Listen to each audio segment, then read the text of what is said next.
তীব্র গরমে জল কেলিতে মগ্ন এসব ক্ষুদে শিক্ষার্থী। তাদের জন্য শ্রেণীকক্ষে বানানো হয়েছে অস্থায়ী এই সুইমিং পুল, যেখানে দাপাদাপি আর হই হুল্লোড়ে মেতে উঠেছে এসব কচিকাচার দল। তাদের এ প্রাণোচ্ছল উচ্ছ্বাসে উবে যায় নাভিশ্বাস তোলা অসহনীয় গরম। বিদ্যালয়ের প্রধান শিক্ষক জানান, অসহনীয় গরম এবং তাপপ্রবাহের কারণে শিক্ষার্থীরা স্কুলে আসাই বন্ধ করে দিয়েছিল। তাদের শ্রেণীকক্ষে ফিরিয়ে আনতেই এই অভিনব কায়দা। এখন গরম উপেক্ষা করে সব শিক্ষার্থী স্কুলে ফিরছে রীতিমতো লাইন ধরে। সামাজিক যোগাযোগের বিভিন্ন মাধ্যমে শিশুদের এমন হই হুল্লোড়ের ভিডিও ভাইরাল হয়েছে। ওয়ালটন ফ্রিজ কিনে অনেকের মতো আপনিও হয়ে যেতে পারেন মিলেনিয়াল, সেরা পণ্যের সেরা অফার। যা দেখে অনেকেই শিশুদের মতো জলে না নামতে পারার আক্ষেপ করেছেন। অনেকেই আবার হাতড়েছেন ছোটবেলার জলকেলির স্মৃতি।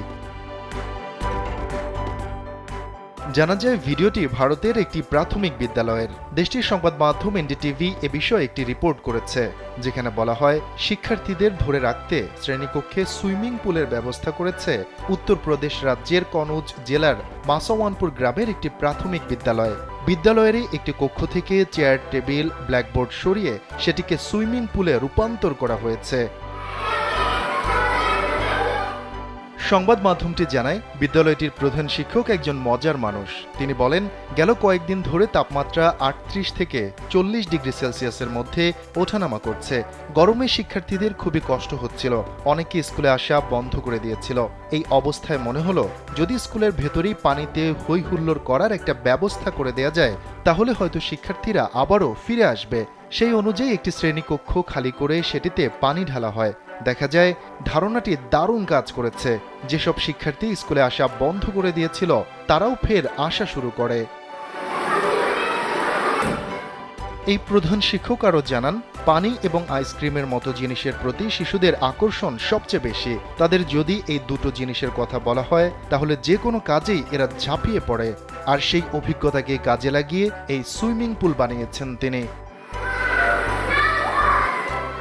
তথ্য বলছে, বাংলাদেশের পাশাপাশি বর্তমানে ভারতেরও বিশাল অংশ জুড়ে বয়ে যাচ্ছে তীব্র দাবদাহ। দেশটির কোনো কোনো অঞ্চলে তাপমাত্রা ঠেকেছে ৫০ ডিগ্রি সেলসিয়াস পর্যন্ত।